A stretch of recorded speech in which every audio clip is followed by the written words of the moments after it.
Take a look inside, feel the spark. Legends rising from the dark.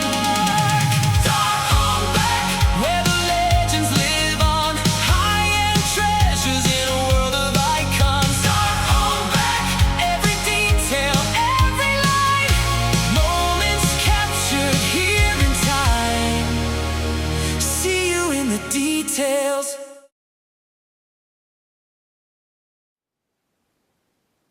Ja, moin zusammen, willkommen in der Rancor-Höhle zu einem neuen Video von mir.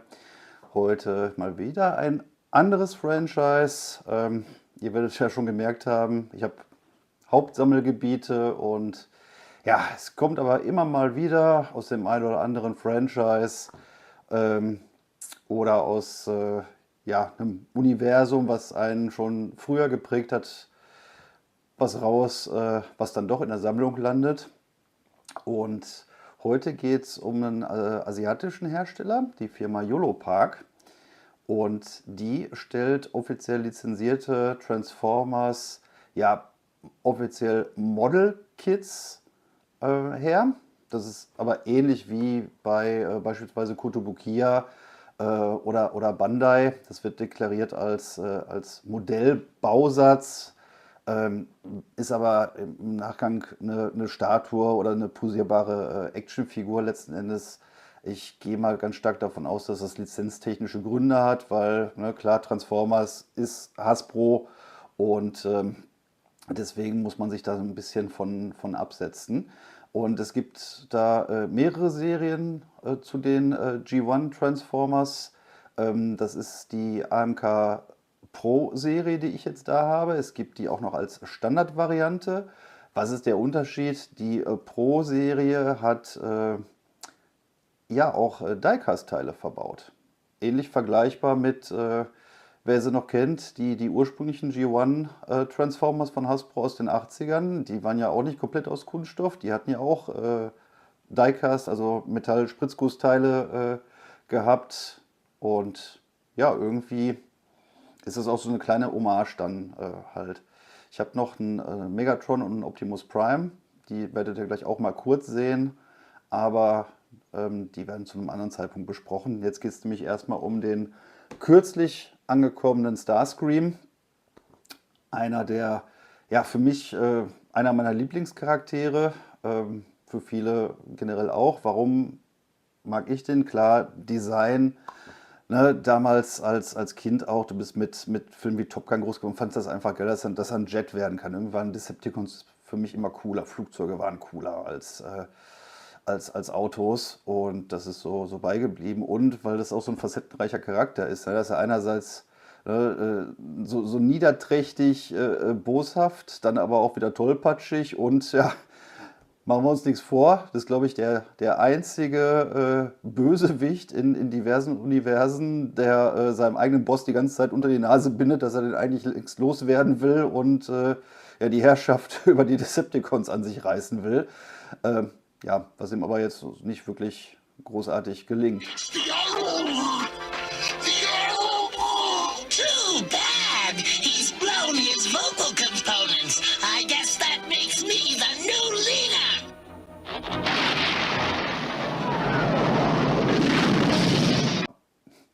Die grundsätzliche Frage ist natürlich, warum ein Transformer, der sich gar nicht transformieren lässt? Ist doch totaler Quatsch. Ja, ich verstehe den Gedankengang schon. Ich meine, die aktuellen sind vom Design ja her besser, also was Hasbro dann auch produziert. Und es gibt ja mittlerweile sogar für mehrere 100 €, gibt es ja sogar schon welche, die das auf Sprachbefehl mit eigener Technik können und Co. Bei mir ist es so, ich bin mit der Cartoon-Serie aufgewachsen. Also die war zuerst da. Ne, viele sind ja erst über die Toy-Line rausgekommen, so ist es ja auch chronologisch. Ne? Erst kam das Spielzeug von Hasbro damals vermarktet raus und da wurden dann halt ne, der Kinofilm und die Serie gemacht, schlicht und ergreifend als Werbung, um Toys zu verkaufen. Und bei mir war es halt umgekehrt. Ich habe erst die Folgen gesehen und dann hat man immer mal wieder die Sachen auch im Spielzeugladen gesehen als kleiner Junge und ja, wie das so ist, ne? Bitteln und betteln und ja, dann hat der kleine Darth Hombach auch wieder eine neue Toyline bekommen. Aber ich erinnere mich noch, dass ich fand die grundsätzlich cool, aber ich war halt immer so ein bisschen ja, enttäuscht, weil die sahen einfach nicht aus wie das, was man aus der Serie kennt. Letzten Endes vom Design her, weil es ja einfach auch gar nicht umsetzbar war. Und ja, ich fand die Robot-Optik immer cooler und deswegen bin ich da jetzt dran hängen geblieben. So, wir haben auf jeden Fall eine sehr schön gestaltete Box. Vorne mit dem Cartoon Cover Artwork. Alles auch wirklich sehr, sehr hochwertig. Was auch richtig paradox ist, hier nochmal die Rückseite, da sieht man dann schon schematisch, wie das Ganze ausschaut. Und hier auch mit den Bauteilen, das gucken wir uns aber jetzt gleich nochmal an. Ja, ich habe den jetzt direkt von der Yolopark Homepage gekauft. Oder Yolopart, ne? Nicht Park? Nee, Park. Ach, mein Gott. Werden da angeboten für, ich meine, $40 plus Shippingkosten. Also je nachdem, ne, ob man nur eine kauft oder mehrere kauft. Also man ist da so bei, ja, wenn man sie selbst dann direkt kauft, so ist man mit 60 Euro plus minus dann dabei. Und werdet da auch gleich sehen, was da mit drin ist für den Kurs. Bekommst du von anderen großen Herstellern gar nicht. So, das ist hier nämlich ein Schuber über der Box selber.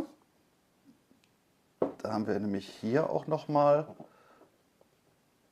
richtig schön gestaltetes Hologramm. Es ist halt keine Klappbox jetzt, die müssen wir jetzt gleich so aufmachen. Ja, hier hat man es nochmal, 40 Jahre Transformers.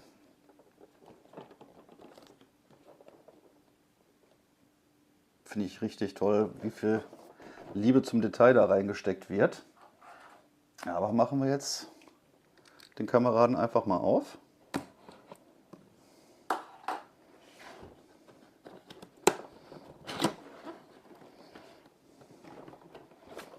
So.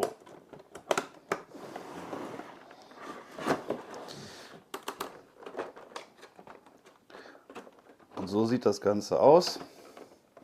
Wie gesagt, offiziell Model Kit, aber wie ihr da schon seht, da müssen ein paar Sachen zusammengesteckt werden. Und dann war es das schon. Natürlich ist da, was haben wir hier? Okay, das ist einfach nur Servicekarte, After Sales Service, die dabei ist. Und wir haben eine ja, Aufbauanleitung in gedruckter Form. Und hier seht ihr auch entsprechend, da sind nicht so viele Schritte notwendig,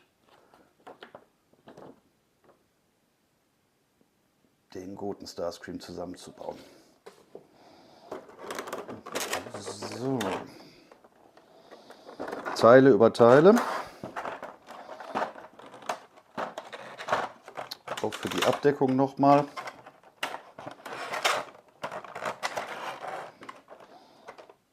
Ist auch noch Zubehör mit drin. Baseplate und so ein paar Effekte.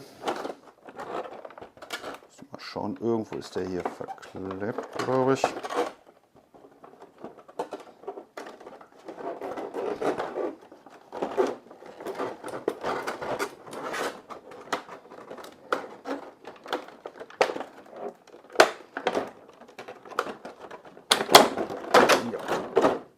So, da haben wir das gute Stück. Ja, ich bin auf jeden Fall froh, dass das Cockpit halt ist. Ich habe leider schon ein paar Exemplare gesehen. Da ist am Cockpit selber gab es dann einen Paint-Fehler. Da waren dann auf der Kuppel leider ja, ein paar Farbschmierer drauf, kriegst du einfach nicht weg. Ist ein bisschen schade. Hier der rote Teil ist Diecast.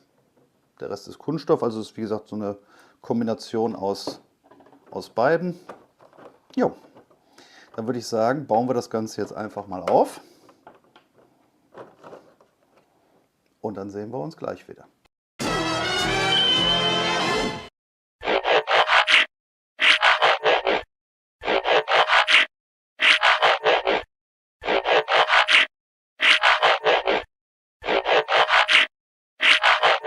Eine Ewigkeit später.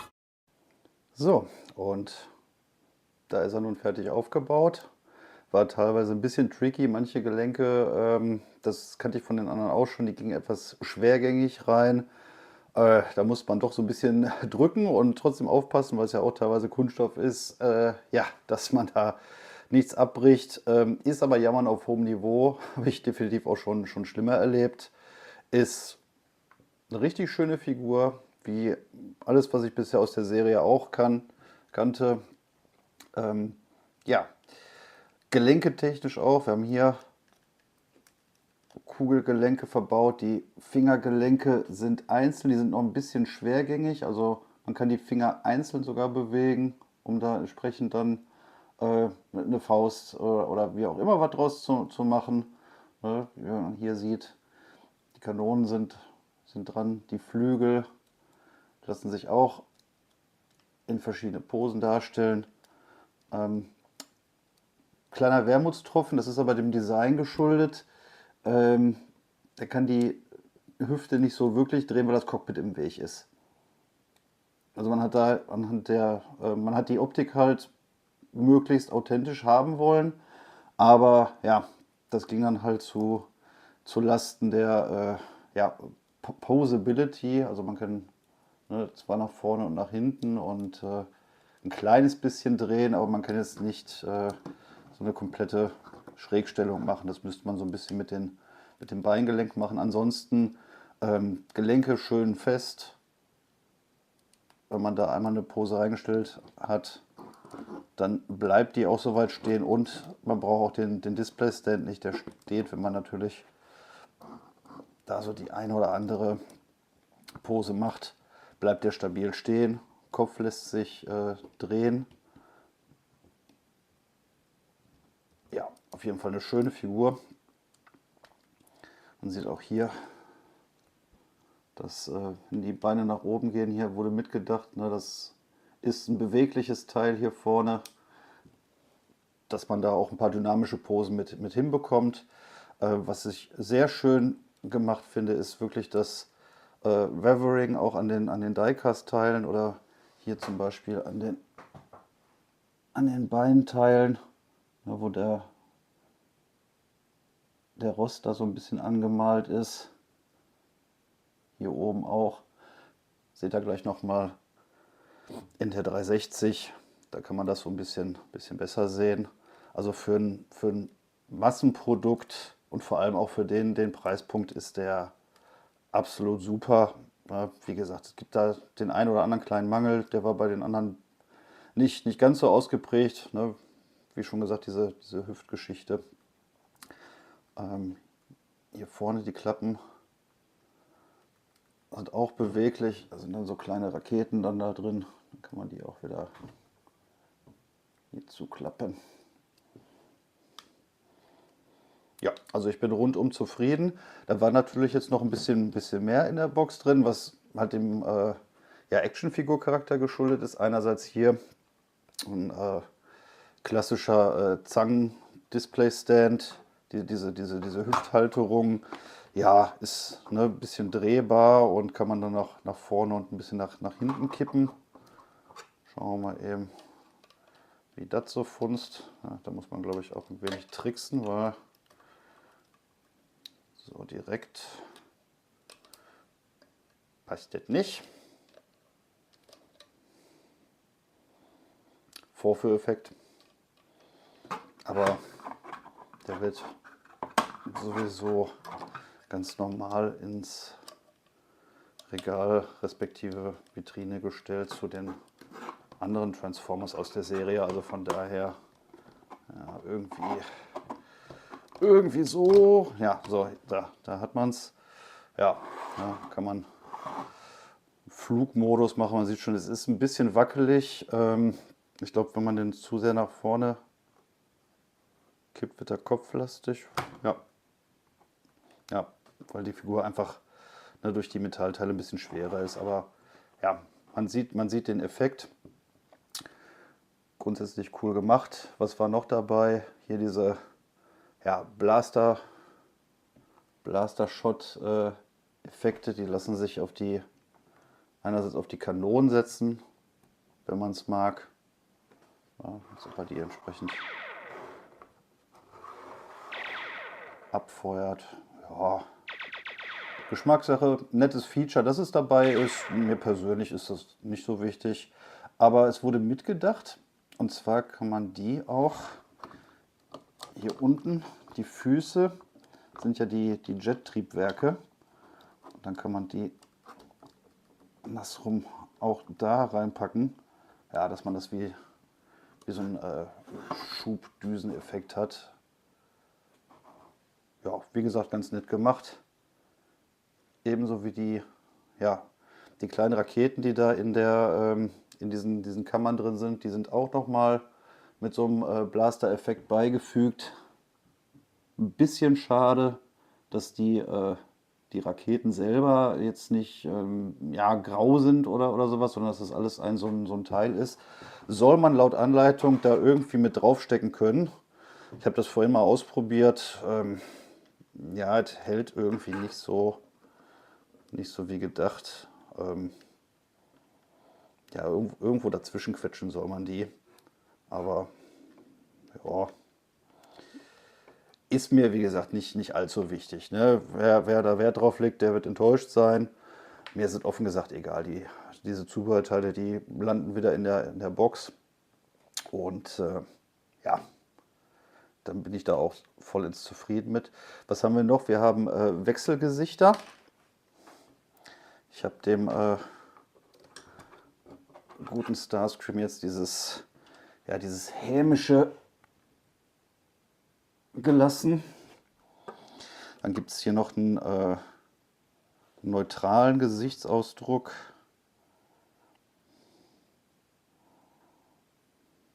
Also einfach mit geschlossenem Mund, falls man es sehen kann.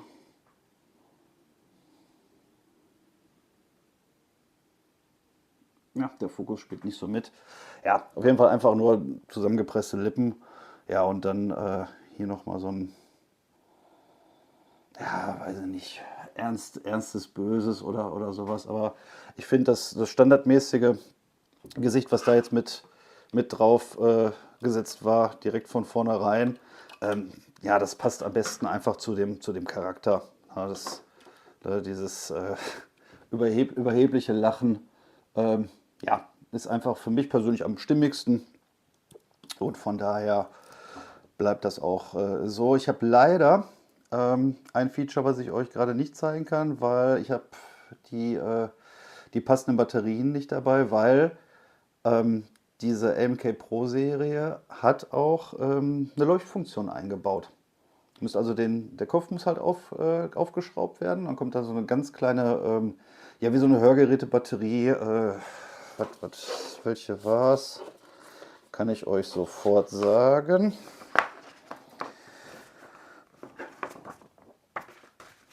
Und zwar kommt dann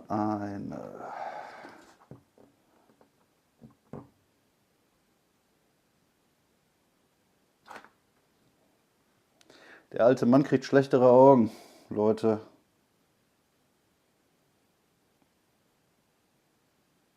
Eine 927, wenn ich das so hier sehe, kommt da rein. Ja, könnt ihr hier nochmal sehen. Ja. Und der Clou bei der ganzen Sache ist, da gibt es dann keinen Schalter für, sondern der Mechanismus ist magnetisch. Das heißt, ihr könnt einen ganz normalen Magnet da dran halten und dann leuchten die durchgehend. Dann gibt es eine Stufe, wo die blinken und langsam pulsieren, glaube ich. So war es bei den anderen auch. Da sind nur mittlerweile auch die Batterien leer gegangen. Ja.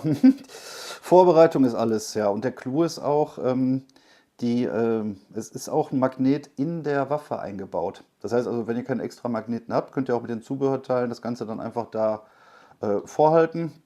Und dann funktioniert das auch, ohne dass man da jetzt mit ja, einem extra Magneten dran muss. Finde ich designtechnisch sehr, sehr gut gelöst. Ähm, Ende vom Lied, Figur top, Preis-Leistungs-Verhältnis top. Kann ich absolut einem Transformers-Fan empfehlen, der ja jetzt nicht Wert darauf legt, dass der sich auch wirklich in den Jet verwandelt. Als Alternative zu der AMK Pro-Serie gibt es auch eine normale AMK-Serie. Ist exakt der gleiche Mold, nur keine Elektronik dabei und keine Diecast-Teile. Die werden etwas günstiger angeboten, liegen glaube ich bei ich glaube, $30 Liste auf der Seite und sind dann halt komplett aus Kunststoff, auch sehr cool gemacht. Aber ich bleibe jetzt halt bei denen. Ich hoffe ja mal, dass da noch ein Soundwave von kommt. Das ist auch einer meiner Lieblingscharaktere. Ähm, Jetzt kam die letzte Figur aus der Serie war ein klassischer Bumblebee, also ein Käfer-Bumblebee. Ja, ganz nett, aber da hadere ich noch mit mir, ob ich den wirklich brauche, weil der war so als, ja, bei den Autobots so unter Ferner liefen bei mir. Lege ich jetzt nicht so, bin ich jetzt nicht so der Riesenfan von, aber das nur zur Info. Okay, ich packe das gute Teilchen mal auf den Drehteller und dann könnt ihr euch den noch mal rundum ansehen.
Ja, und zum Abschluss haben wir jetzt nochmal alle Drives zusammen. Ja, Megatron, Optimus Prime und Starscream, ja auch zum Größenvergleich, sind alle nicht untereinander maßstabsgetreu. Soweit ich mich entsinne, müsste Starscream um einiges größer sein als Optimus und Megatron auch nochmal größer als Optimus. Aber die haben alle diese Standard 19 Zentimeter Höhe. Nichtsdestotrotz super, super Reihe. Abseits des Mainstreams kennt nicht jeder. Ich habe auf der einen oder anderen Börse habe ich schon mal gesehen, dass die normale AMK-Serie wohl beim einen oder anderen Händler stand, aber die Pro-Serie habe ich so in der Form noch nicht gesehen. Aber wie gesagt, bekommt ihr direkt beim Hersteller für einen guten Preis. Ähm, und ist auch innerhalb von ein paar Tagen wird das Ganze auch geliefert. Also ich habe da kein Theater gehabt mit Zoll oder sonst irgendwas, bevor auch die Mehrwertsteuer draufgepackt wird. Soll jetzt keine Werbung sein, einfach nur informativ. Ich habe mir die auch selber gekauft, werde hier nicht gesponsert. Ja, falls einer Bock hat oder Fragen hat, wo man die Dinger herbekommt, gerne in die Kommentare schreiben. Und ansonsten bedanke ich mich wie immer fürs Zuschauen. Danke für eure Zeit. Denkt dran, wer spinnt, hat mehr vom Leben und immer sammelwütig bleiben. Also dann Autobots, Rollout.